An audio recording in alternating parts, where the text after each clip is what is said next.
کیا واقعی کوئی ایسا دروازہ یا شخصیت رکھی ہے اور رکھا ہے تو پھر اس کی منشا کیا ہے کہ آپ ان کا نام لیں اور ان کی طرف جائیں تو آپ کی دعائیں بھی قبول ہوں، آپ کے بگڑے ہوئے کام بھی بن جائیں؟ مثلا حضرت آدم علیہ السلام کو جب رخصت کیا گیا تو ان کی مغفرت کیسے ہوئی؟ اس کے پیچھے کیا سے آپ کو سباق ہے؟ جزاکم اللہ۔ پہلی بات تو یہ ہے کہ اللہ تعالیٰ نے دنیا میں کچھ شخصیات ایسی رکھی ہیں جو مستجاب الدعوات کہلاتی ہیں۔ سبحان اللہ۔ اگر وہ دعائیں کریں تو اللہ ان کی دعا کو رد نہیں کرتا، بلکہ حدیث میں آتا ہے کچھ ایسے لوگ ہیں کہ اگر وہ کسی بات پر قسم کھا لیں تو اللہ تعالیٰ ان کی قسموں کی لاج رکھ لیتا ہے۔ سبحان اللہ۔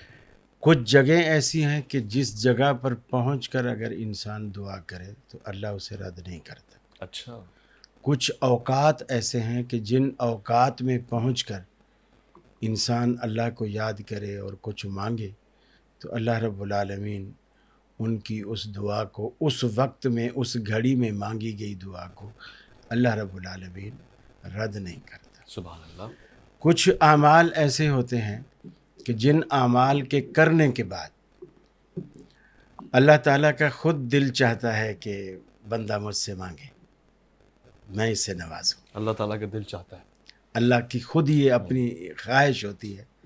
جس طرح قرآن مجید کے بارے میں بھی آیا، اللہ کے رسول نے فرمایا کہ جب بندہ دعا نہیں کرتا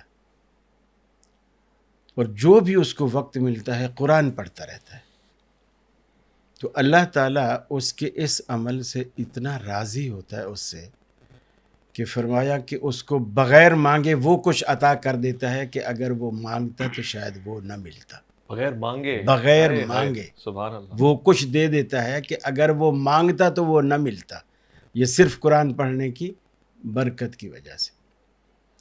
جہاں تک آپ کا سوال ہے آدم علیہ السلام کی جو بشری تقاضے سے ہونے والی بھول تھی، اس کو اللہ رب العالمین نے کیسے اس سے درگزر فرمایا، تو قرآن مجید خود اس پر واضح ارشاد فرماتا ہے کہ فَتَلَقَّى آدَمَ مِن رَبِّهِ كَلِمَاتٍ فَتَابَ عَلَيْهِ۔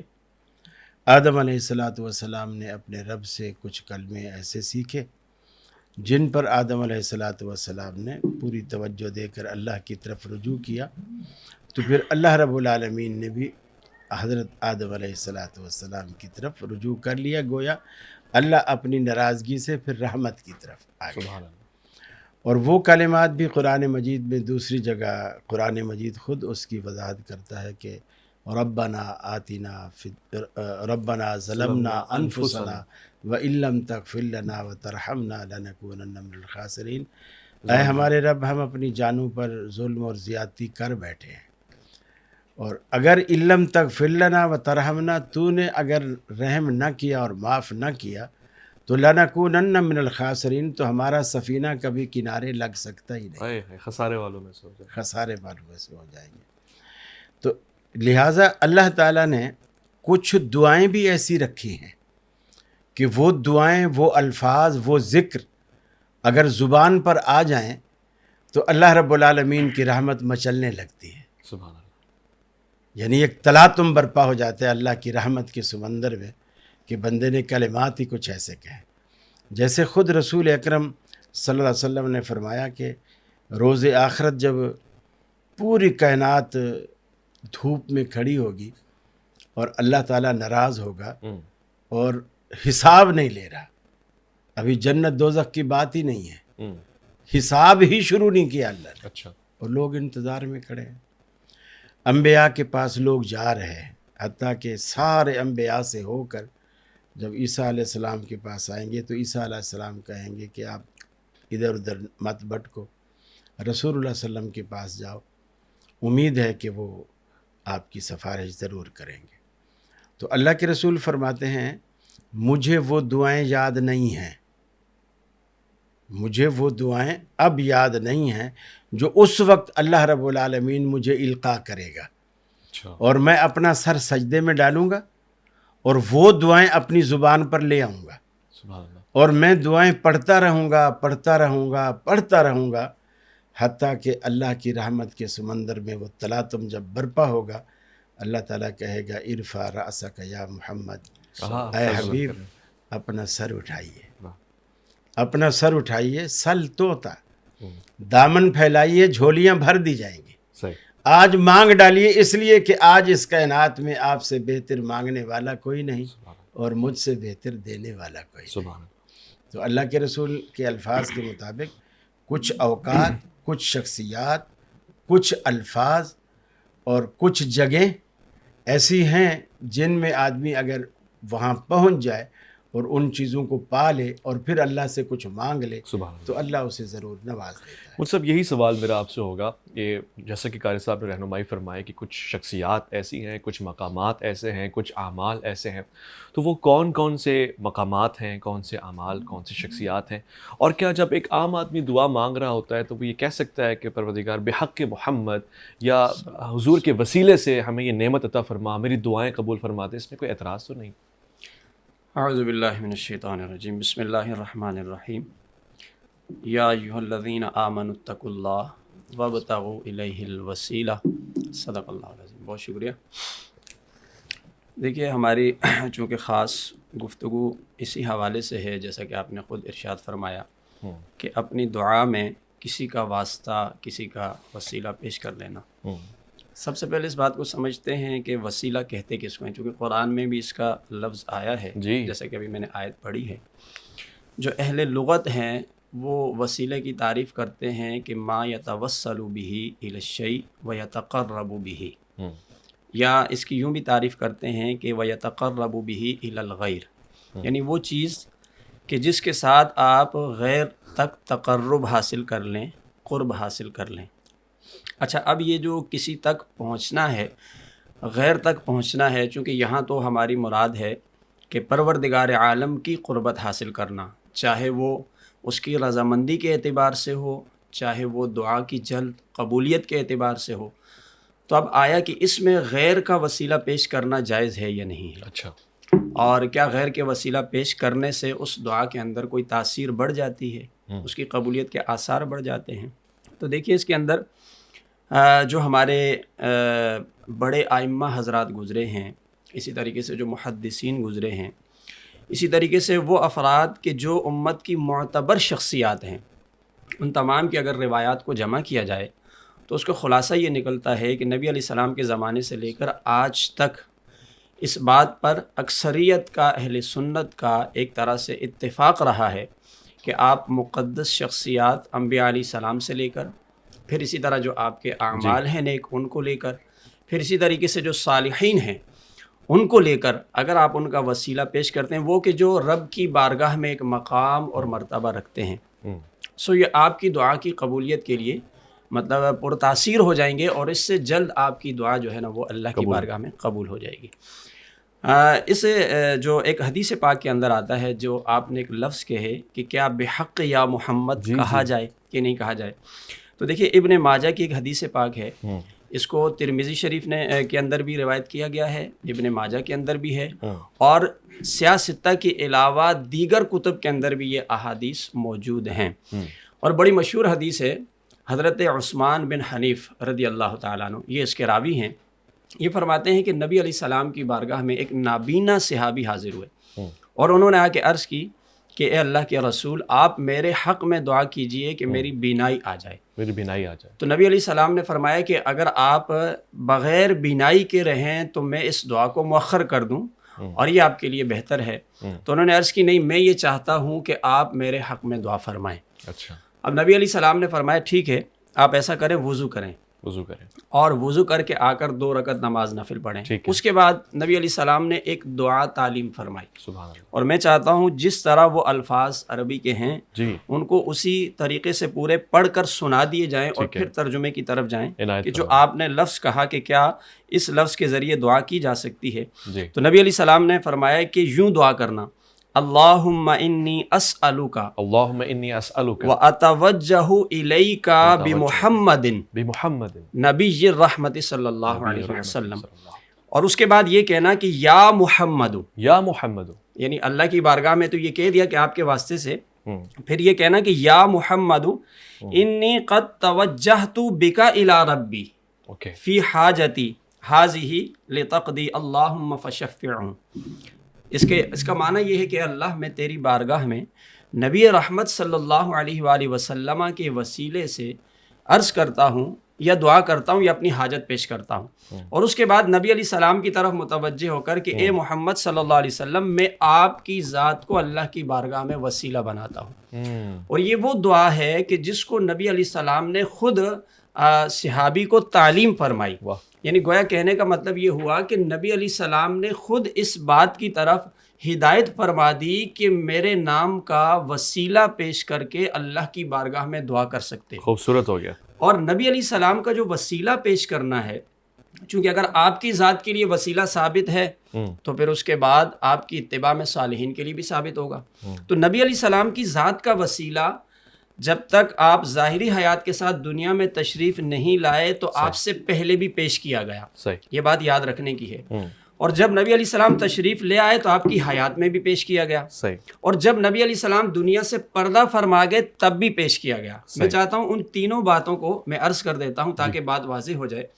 پہلی بات کہ جب نبی علیہ السلام تشریف نہیں لائے تب بھی آپ کا وسیلہ پیش کیا جاتا ہے، اور اس کو قرآن نے بیان کیا ہے۔ ٹھیک ہے۔ وَكَانُوا مِن قَبْلُ يَسْتَفْتِحُونَ عَلَى الَّذِينَ كَفَرُوا، یہ سورہ بقرہ کے اندر ارشاد فرمایا کہ یہ جو یہود تھے یہ نبی علیہ السلام کا وسیلہ پیش کیا کرتے تھے اللہ کی بارگاہ میں جب دشمنوں سے ان کی جنگ ہوا کرتی تھی، حضور سیدنا محمد کا۔ جی وَكَانُوا مِن قَبْلُ يَسْتَفْتِحُونَ عَلَى الَّذِينَ كَفَرُوا فَلَمَّا جَاءَهُمْ مَا عَرَفُوا كَفَرُوا بِهِ۔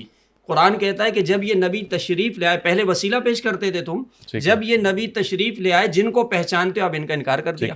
یہ دو آپ نے بتایا، تین ہے مکمل۔ ایک آپ نے بتایا کہ آپ کی آمد سے پہلے کی بات ہے، دو میں نے اور پوچھنی ہے مگر یہ ذرا واضح کر لوں، بہت ہی آسان ہو گیا ڈاکٹر صاحب یہ سمجھنا کہ وسیلہ تو مانگا جا سکتا ہے، خاص طور سے جو حدیث انہوں نے پیش کی کہ حضور کا نام لے کر یا محمد کہہ کر، اور پھر اسی کی تسلسل میں صالحین کے نام سے بھی وسیلہ مانگا جا سکتا ہے۔ اب سوال یہ ہے کہ کیا ان کی پریزنس میں مانگا جائے گا، یا آج جب وہ ایبسنٹ ہیں یا پھر ہمارے سامنے نہیں موجود تب بھی ہم حضور کا نام لے کے یا محمد کہہ کے وسیلہ مانگ سکتے ہیں؟ پہلی بات تو یہ ہے کہ وسیلے کی دو بڑی اقسام ہیں، ایک وسیلہ مشروع کہلاتا ہے، ایک غیر مشروع کہلاتا ہے، اور اسی مشروع کو ہم جائز بھی کہتے ہیں اور غیر مشروع کو ہم ناجائز وسیلہ بھی کہتے ہیں۔ وسیلہ تو بہت ساری چیزوں پر لفظ بولا جاتا ہے، لیکن ہر جگہ وہ اصطلاحی مفہوم اور وہ اصطلاحی مراد نہیں ہوتی۔ جہاں تک نابینے کی دعا کا تعلق ہے جو رسول اکرم صلی اللہ علیہ وسلم کے سامنے کہا گیا اور آپ نے بھی فرمایا، اسی طرح حضرت عمر نے بھی نبی کریم صلی اللہ علیہ وسلم کے چچا حضرت عباس کو آگے کھڑا کر کے نماز استسقاء کے لیے جب دعا کی تو انہوں نے کہا یا اللہ اللہم انا نسألک بے نبی کا، بے نبی، ہاں ہم تیرے نبی کے ذریعے سے تجھ سے ہم سوال کیا کرتے تھے، یعنی بارش مانگا کرتے تھے، اور تو ہمیں بارش دیتا تھا، اور آج تیرا نبی ہمارے اندر موجود نہیں ہے، آج ہم انا نسألک بعم نبی کا، حضور کے چچا کے، آج ہم حضور کے چچا کو ان کی جگہ کھڑا کر کے آپ سے دعا کر رہے ہیں۔ یہ وسیلہ ان بزرگوں کا ہے جو آپ کی حیات میں آپ کے سامنے زندہ موجود ہے۔ اچھا، آپ ان سے ہم کلام ہوتے ہیں، آپ بات کرتے ہیں۔ حضرت عمر نے درخواست کی حضرت عباس سے کہ آپ آگے آئیں اور مصلی سنبھالیں اور اس طرح اللہ سے التجا کریں، تو اسی طرح رسول اکرم صلی اللہ علیہ وسلم کے سامنے وہ نابینا آتا ہے، اللہ کے رسول موجود ہیں اور نابینا آتا ہے۔ اب حاضر میں تو صرف یہ نابینا نہیں، تمام صحابہ آپ کو آ کر یا رسول اللہ کہتے تھے، ایسا ہی ہے، اس لیے کہ یہ ندائیہ کلمات مخاطب کرتے وقت عربی میں وہ آج لوگ اپنے بیٹے کو بھی کہتے ہیں یا عبداللہ، وہ عربی کہہ رہے ہوتے ہیں، اگر ان کے بیٹے کے نام عبداللہ ہوتا ہے تو یا عبداللہ کہہ کر اسے مخاطب کر رہے ہوتے ہیں۔ تو اب ہم یہ نہیں کہیں گے انہیں کہ یار یہ تو یوں تو وہاں بھی لگتے ہیں اور ابھی یہ عبداللہ کو پکار رہے ہیں، تو وہ جو ندائیہ کلمات ہیں وہ تخاطب کے ہیں، تخاطب کے۔ اسی طرح اس نابینا نے بھی کہا، حاضر، جی ہاں، اور وہ جو نابینا نے بھی کہا، اور اس کی تو کوئی بھی دنیا میں کوئی دوسری رائے نہیں رکھتا کوئی شخص کہ کسی بھی بزرگ سے جو آپ کی نظر میں آپ اس کو اپنے سے بہتر سمجھتے ہیں، آپ اسے کہیں کہ میرے حق میں دعا کریں۔ سیدنا ابو ہریرہ رضی اللہ تعالیٰ عنہ آئے، نبی رحمت صلی اللہ علیہ وسلم تشریف فرماتے، کہا یا رسول اللہ مجھے اپنی والدہ سے بے پناہ محبت ہے، لیکن آج میری والدہ نے بڑی عجیب بات کر دی، اس نے چونکہ اسلام قبول نہیں کیا، میں مسلمان ہوں، وہ اس نے آج یہاں تک کہہ دیا کہ میں روٹی نہیں کھاؤں گی جب تک تو اسلام نہیں چھوڑے گا، اور میں اگر اسلام تو میں نہیں چھوڑ سکتا، وہ اگر روٹی نہیں کھائے گی تو وہ مر جائے گی بھوکی۔ تو یا رسول اللہ میں ماں کو بھی نہیں گنوانا چاہتا اور ایمان بھی نہیں گنوانا چاہتا، تو آپ اللہ سے دعا کریں اللہ تعالیٰ میری ماں کو ہدایت دے دے۔ نبی رحمت صلی اللہ علیہ وسلم نے اسی وقت ہاتھ اٹھا دیے۔ حضرت ابو ہریرہ کہتے اللہ کے رسول نے ادھر مسجد میں ہاتھ اٹھائے اور میں وہاں سے گھر کی طرف دوڑا، اور میرے ذہن میں یہ تھا کہ میں یہ دیکھوں کہ اللہ کے رسول کی دعا کا ثمرہ پہلے پہنچتا ہے یا میں پہلے پہنچتا۔ اور میں جب گھر کے دروازے پر گیا، دروازہ اندر سے بند تھا اور مجھے پانی گرنے کی آواز آ رہی تھی، جیسے مجھے لگا کہ امی جان نہا رہی ہیں۔ میں ویٹ کرتا رہا، جب وہ فارغ ہوئی آ کے انہوں نے دروازہ کھولا، اور دروازہ کھولا تو کہنے لگی اے ابو ہریرہ مجھے بھی وہیں لے چل جہاں تو جاتا ہے۔ واہ سبحان اللہ سبحان اللہ۔ تو گویا وہ دعا مجھ سے پہلے پہنچ گئی۔ اس کا کوئی بھی انکاری نہیں ہے کہ دعا کسی اور سے کروائی جائے، کسی اور سے کروائی جائے، کسی اور سے درخواست کی جائے، بھلے وہ امریکہ میں بیٹھا ہو، میں فون پہ اسے کہہ رہا ہوں، آپ کہتے ہیں ربانی صاحب، آپ کہتے ہیں کہ میں عمرہ پہ جا رہا ہوں، قاری صاحب میں آپ کو مدینے میں بیٹھ کے، مکے میں بیٹھ کے فون کر رہا ہوں، میں کہتا ہوں ہمیں بھی آپ اپنی دعاؤں میں نہیں بھولیے گا، ہمیں بھی دعاؤں میں یاد رکھیے گا، تو ٹھیک ہے، کوئی حرج نہیں ہے۔ اور اب وہاں بھی ایسی جگہیں، ایسے مقامات ہیں جہاں دعائیں قبول ہوتی ہیں، اور آپ وہاں گئے ہوئے ہیں، خاص کر ملتزم کے پاس اگر آپ لگ کے دعا کرتے ہیں تو اللہ تعالیٰ اس کی لاج رکھتا ہے۔ صحیح، یعنی میں دعا میں یہ بھی کہہ سکتا ہوں کہ پروردگار حضور سید والا کا واسطہ ہے آپ دعا نہیں، یہ اس لیے کہ اللہ تعالیٰ کسی بندے کا مجبور نہیں ہے۔ اچھا، اللہ تعالیٰ کسی بندے کا مجبور نہیں ہے۔ اور دوسری بات یہ ہے، اس سے ہمارے عقیدے پہ بھی یوں زد پڑ رہی ہے، جب مثال کے طور پر آپ ایک بزرگ آدمی ہیں، میں نے آپ سے کہا ربانی صاحب اللہ سے دعا کریں، آپ نے میرے سامنے ہاتھ اٹھا دیے، اب میرا عقیدہ اس لیے خراب نہیں ہوگا کہ میں اپنی آنکھوں سے دیکھ رہا ہوں کہ یار میں تو ربانی صاحب کو کچھ سمجھ کر آیا تھا، میں نے ان سے کہا کہ میرے لیے دعا کیجئے، انہوں نے بھی اسی کے آگے ہاتھ اٹھا دیے، اس کا مطلب یہ ہے کہ یہ بھی اسی طرح محتاج ہیں اس کے جس طرح میں محتاج ہوں، صحیح، تو میرا عقیدہ نہیں بگڑے گا۔ اور جب میں نے کسی کے پاس گیا، تھانے دار سے کہا کہ جی یہ خط ہے، یہ آپ یہاں فائل پہ سائن کرنے ہیں ذرا، انہوں نے رک کا دیکھا اور فٹافٹ بیٹھو چائے پیو یہ وہ، اور سائن بھی کر کے دے دیے۔ اب آپ نے پوچھا وہ اور رکے میں کیا تھا اور کس کا رکا تھا؟ جی، میں نے کہا جی وہ زرداری صاحب کا رکا تھا، سندھ حکومت ہے اور زرداری صاحب کا رکا تھا، میں نے دے دیا۔ اب اس لیے کہ وہ ملازم ہے جی، اور وہ جو بڑا حکمران ہے وہ اس سے دبتا ہے، صحیح، اللہ تعالیٰ کسی سے دبتا نہیں ہے، اللہ کسی سے دبتا نہیں ہے، اللہ تعالیٰ، اور اللہ کو کسی کی پرواہ بھی نہیں ہے، پرواہ بھی نہیں ہے، ٹھیک، اللہ الصمد کے معنی ہی یہی ہے صحیح ہے، کہ وہ ساری دنیا کو اس کی ضرورت ہے، اس کو کسی کی کوئی ضرورت ہے۔ ٹھیک۔ پھر مفتی صاحب آپ نے جو بیان فرمایا کہ حضور کی بعثت سے قبل، ولادت باسعادت سے قبل بھی یہودی آپ کا واسطہ دے رہے تھے، وہ وجہ کیا تھی پھر؟ اس کا جواب تو قاری صاحب کو دینا چاہیے کہ قاری صاحب نے ایک بات خود ہی، چلو اس کا میں جواب میں عرض کر دیتا ہوں، پہلے جو انہوں نے آیت پڑھی اس میں وسیلے کا لفظ دکھائیں۔ وَكَانُوا مِن قَبْلُ يَسْتَفْتِحُونَ، یستفتحون کا مطلب ترجمہ وسیلہ کریں، نہیں، آپ کریں نا تاکہ پتہ چلے نا وسیلہ کہاں سے نکلتا اس سے پہلے وہ اس نبی کی جو ہے وسیلے سے نصرت چاہتے تھے، ہے۔ فتح۔ وسیلہ کدھر ہے یہاں؟ وَكَانُوا مِن قَبْلُ يَسْتَفْتِحُونَ عَلَى من الَّذِينَ، قبل بھی آگے آپ ترجمہ کریں نا، لفظی ترجمہ کریں تو وسیلہ نکالیں۔ میں کرتا ہوں نا، وَكَانُوا مِن قَبْلُ يَسْتَفْتِحُونَ عَلَى الَّذِينَ كَفَرُوا، یستفتحون کا ترجمہ وسیلہ کس مفسر نے کیا ہے؟ اگر آپ آگے جا کے پڑھیں گے فَلَمَّا جَاءَهُم مَّا عَرَفُوا، فلما، اچھا میں اس کا میں بتاتا ہوں، میں بتاتا ہوں، ایک منٹ بتاتا ہوں، اصل ریزن ابن عباس رضی اللہ میں آپ کے پاس آ رہا ہوں جی، اصل ریزن کیا ہے؟ اصل ریزن یہ ہے کہ یہود کو یہ بات اپنی کتب سے معلوم تھی کہ ایک آخری پیغمبر آنے والا ہے، تو وسیلہ مانگتے تھے، ایک منٹ، وسیلہ نہیں مانتے، ایک آخری پیغمبر آنے والا ہے، ٹھیک ہے، اور ان کو یہ بھی یقین تھا کہ اس پیغمبر کو جو مانیں گے نا وہی اور تو، اس کی قیادت میں جو جنگ کریں گے وہ اللہ جیتیں انہیں فتح دے گا، جی ٹھیک ہے، وہ جیتیں گے ہی جیتیں گے۔ تو اب ان کو یہ بھی گمان تھا کہ وہ رسول جو ہے وہ ہم میں سے آئے گا، صحیح، بنی اسرائیل سے آئے گا، چونکہ اس سے پہلے کثیر تعداد انبیاء کی بنی اسرائیل سے آ چکی تھی، تو یہ بھی اس خوش فہمی میں مبتلا تھے۔ اللہ تعالیٰ نے یہ نصیب کسی اور کے حصے میں رکھ دیا، بنو ہاشم، بنو قریش اس خاندان میں آ گیا، حضرت ابراہیم علیہ السلام کی نسل سے۔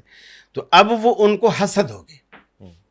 ظاہر بات ہے میری جس قوم کے ساتھ لڑائی ہے، میں جس پہ مان کرتا تھا، جس کا انتظار کرتا تھا، وہ دشمن قبیلے میں آ گیا۔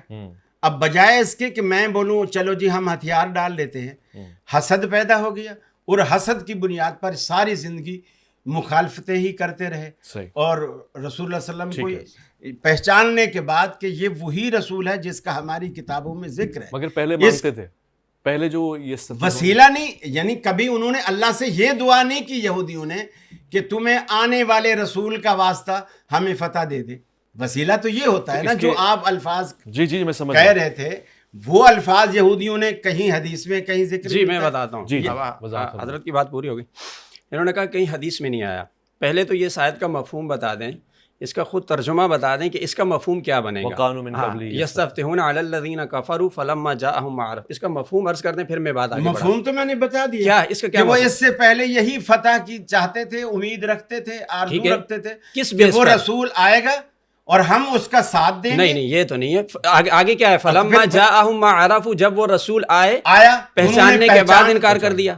فتح تو پہلے کرتے تھے نا، فتح تو پہلے حاصل کرتے کا تھے۔ وسیلہ اللہ کو دے رہے تھے پھر اس کا انکار کر دیا، تو یہی کہہ رہا ہوں نا، کیوں کر دیا؟ اسی لیے اللہ تعالیٰ نے اس کا ذکر فرمایا کہ پہلے تو تم جس نبی کا وسیلہ پیش کرتے تھے، آج جب آئے جس کو وسیلہ کہاں ہے؟ بار بار یہی میں حدیث سے بتا رہا ہوں، میں آپ حدیث سے بتا رہا ہوں، اب وہ حدیث بھی سنائیں۔ بالکل سناؤں گا۔ حضرت ابن عباس رضی اللہ تعالیٰ عنہ سے یہ حدیث پاک مروی ہے، جس کو امام طبرانی نے لکھا ہے کہ یہودی قبیلہ بنو قریظ اور قبیلہ جو ہے بنو قریظہ والے اور یہ اوس اور خزرج کے خلاف جب یہ جنگ کیا کرتے تھے تو یہ نبی علیہ السلام کا وسیلہ پیش کر کے دعا مانگا کرتے تھے۔ یہ ابن عباس رضی اللہ تعالیٰ عنہ نے اس آیت کی تفسیر میں لکھا، اور امام طبرانی نے اس کو باقاعدہ پیش کیا۔ اچھا قاری صاحب نے ایک بات خود کی ہے کہ بھائی آپ نبی علیہ السلام کا وسیلہ نہیں پیش کر سکتے کیونکہ اللہ محتاج نہیں ہے۔ ابھی انہوں نے خود کہا کہ نبی علیہ السلام کے چچا کا وسیلہ عمر فاروق رضی اللہ تعالیٰ عنہ پیش کر رہے ہیں، تو پھر جب نبی کا نہیں پیش کر سکتے دعا میں، تو پھر آپ بتائیے عمر فاروق کا کیوں پیش کیا؟ انہوں نے خود مبحث انہوں نے کیا، اس لیے کہ میں اتنے واضح لفظوں میں کہہ چکا ہوں کہ حضرت ابو ہریرہ نے اگر نبی کو وسیلہ بنایا، آپ موجود ہیں، حضرت عمر نے حضرت عباس کو وسیلہ بنایا، آپ موجود ہیں۔ اس کا تو میں نے برملا کہا کہ کسی کو بھی انکار نہیں۔ انہوں نے کہا کہ دنیا سے رخصت ہونے کے بعد ہاں میں وہ بھی بتا دوں گا، آپ یہ کہیں کہ تجھے حضرت حسین کا واسطہ، تجھے حضرت حسن کا واسطہ، تجھے حضرت فاطمہ کا واسطہ، پنجتن کا واسطہ، مجھے بخش دے، مجھے معاف، یہ چیزیں شریعت کے خلاف ہیں اور ہمارے نزدیک یہ شرک کے دائرے میں۔ حضرت انس بن مالک رضی اللہ تعالیٰ عنہ کی حدیث پاک ہے کہ جب حضرت علی کرم اللہ وجہ کی والدہ محترمہ کا انتقال ہوا، حضرت فاطمہ بنت اسد رضی اللہ تعالیٰ عنہا، مجمع الزوائد کے اندر یہ حدیث پاک موجود ہے، نبی علیہ السلام ان کی قبر کے اندر لیٹے اور آپ نے دعا فرمائی، اور آپ نے اس دعا کے اندر خود اپنا وسیلہ پیش کیا کہ یا اللہ جو میں تیرا نبی ہوں، اپنا اور اپنے سے پہلے انبیاء کا وسیلہ پیش کرتا ہوں کہ تو فاطمہ بنت اسد کی مغفرت فرما دے۔ اب ذرا مجھے پوچھنا یہ ہے کہ نبی علیہ السلام نے جن انبیاء کا وسیلہ پیش کیا وہ تو موجود نہیں تھے، یہ تو نبی علیہ السلام کی دعا ہے کہ نبی علیہ السلام پہلے جو انبیاء ان کا وسیلہ پیش کر رہے ہیں، تو کیا نبی کی کہی ہوئی بات شریعت کا حصہ نہیں ہوتی؟ کیا وہ ہمارے لیے حجت نہیں ہوتی ہے؟ اور پھر جب نبی علیہ السلام دنیا سے پردہ فرما گئے، حضرت نے کہا کہ جو موجود ہوتا ہے اس کا وسیلہ پیش کیا جا سکتا ہے، تو نبی علیہ السلام کے پردہ کرنے کے بعد اس امت کے سب سے بڑے فقیہ اصحاب رسول صلی اللہ علیہ وسلم ہیں، جو انہوں نے براہ راست نبی علیہ السلام سے سمجھا، اور جو وہ کسی حدیث کا یا کسی حکم شرع کا معنی اور مفہوم سمجھائیں گے وہ بعد والے لوگ نہیں سمجھا سکتے ہیں۔ میں نے ابن ماجہ کی حدیث پاک آپ کے سامنے ذکر کی جو ترمذی کے اندر ہے، امام بیہقی نے بھی اس کو روایت کیا، بہت سارے محدثین نے روایت کیا، جو نابینا والی حدیث ہے۔ حضرت عثمان غنی رضی اللہ تعالیٰ عنہ کا جب دور خلافت تھا، یہی صحابی رسول حضرت عثمان بن حنیف رضی اللہ تعالیٰ عنہ، ان کے پاس ایک صاحب آئے، انہوں نے آ کر کہا کہ مجھے عثمان غنی رضی اللہ تعالیٰ عنہ سے کچھ شکوہ ہے، کچھ شکایت ہے. پوچھا کیا مسئلہ ہے؟ کہا میں جب بھی ان کے پاس جاتا ہوں میری بات نہیں سنتے ہیں، میں جب بھی ان سے اپنا کوئی معاملہ بیان کرنا چاہتا ہوں. انہوں نے کہا اچھا میں تمہیں اس کا ایک طریقہ بتاتا ہوں. اچھا یہ بھی جو اثر ہے یہ امام طبرانی نے اس کو روایت کیا، میں اس کا حوالہ ساتھ لے کر آیا ہوں. حضرت عثمان بن حنیف چونکہ اس حدیث کے راوی ہیں جو وہ نابینا صحابی کی ہے، انہوں نے کہا کہ اس کے بعد وسیلہ نہیں پیش ہو سکتا. انہوں نے کہا میں تمہیں ایک طریقہ بتاتا ہوں، تم جاؤ وہ طریقہ اختیار کرو اور اس کے بعد عثمان غنی رضی اللہ تعالیٰ عنہ کے پاس جانا. اور طریقہ کیا ہے کہ وضو کرنا، 2 رکعت نماز پڑھنا. اس کے بعد انہوں نے وہ دعا تعلیم فرمائی. میں نے حدیث پاک کی وہ دعا بھی اپنے پاس کوٹ کر کے لایا ہوں، کتاب کا حوالہ میرے پاس موجود ہے کہ آپ نے کیا کہا. یہ نبی علیہ السلام کے پردہ کرنے کے بعد کی بات ہے. نہ آپ نے یہ کہا کہ روضہ انور پہ کھڑے ہو کے کہنا، نہ آپ نے یہ کہا کہ ان کے پاس جا کر قبر کے پاس کہنا، بلکہ یہ کہا 2 رکعت نماز پڑھنی ہے اور اس کے بعد یہ دعا کرنی ہے. دعا سنیے گا. تو انہوں نے کہا کہ تم یہ دعا کرنا جا کر اللہم انی اسألک واتوجہ الیک بنبینا محمد صلی اللہ علیہ وسلم بنبی الرحمت. اور آگے کے لفظ آپ سنیے گا. کہا اس کے بعد یہ کہنا یا محمد، اللہ اکبر، یا محمد انی اتوجہ بکا الی ربکا. یہ انہوں نے دعا کے الفاظ سنائے اور اس کے بعد کہا اپنی حاجت پیش کرنا. جب وہ دعا کر چکے اس کے بعد وہ آتے ہیں تو عثمان غنی رضی اللہ تعالیٰ عنہ کے پاس جب تو وہاں دربان کھڑا تھا، اس نے بغیر کچھ کہے ان کے لیے دروازہ کھول دیا. وہ اندر چلے گئے، بیٹھے، ان کی پوری بات سنی. جب بات مکمل ہو گئی تو بعد میں آ کر اس شخص نے حضرت عثمان بن حنیف کا شکریہ ادا کیا کہ شاید میری سفارش کی ہے. انہوں نے کہا کہ آپ نے میری سفارش کی، میرا کام ہو گیا. انہوں نے کہا میں نے تو آپ کی کوئی سفارش نہیں کی ہے. تو کہا انہوں نے میری بات کیسے سنی ہے؟ کہا کہ یہ وہی دعا ہے جو میں نے نبی علیہ السلام سے سنی تھی، ایک نابینا کو سکھائی، اور میں نے وہی طریقہ تمہیں بتایا ہے اور تم نے یہ دعا کی ہے. یہ اس دعا کا اثر ہے کہ حضرت عثمان غنی رضی اللہ تعالیٰ عنہ نے تمہاری بات سنی ہے. اب میرا ذرا سوال یہ ہے کہ دیکھیں اصحاب رسول جب نبی علیہ السلام سے سنتے ہیں اور وہ نبی علیہ السلام کے پردہ کرنے کے بعد خود احادیث میں موجود ہے وسیلہ پیش کرتے ہیں نبی علیہ السلام کا، تو یہ ہم نے جزیہ یا قضیہ کہاں سے نکالا کہ جو شخص موجود نہ ہو؟ میں نے پہلے ایک حدیث آپ کو بتا دی ہے کہ خود نبی پاک صلی اللہ علیہ وآلہ وسلم نے انبیاء کا وسیلہ دیا ہے جو پہلے کے تھے. یہ بڑی امپورٹنٹ بات ہے کہ ایک تو اور اسی طرح پھر نبی علیہ السلام کے بعد اصحاب رسول نے بھی دیکھیں وسیلہ پیش کیا.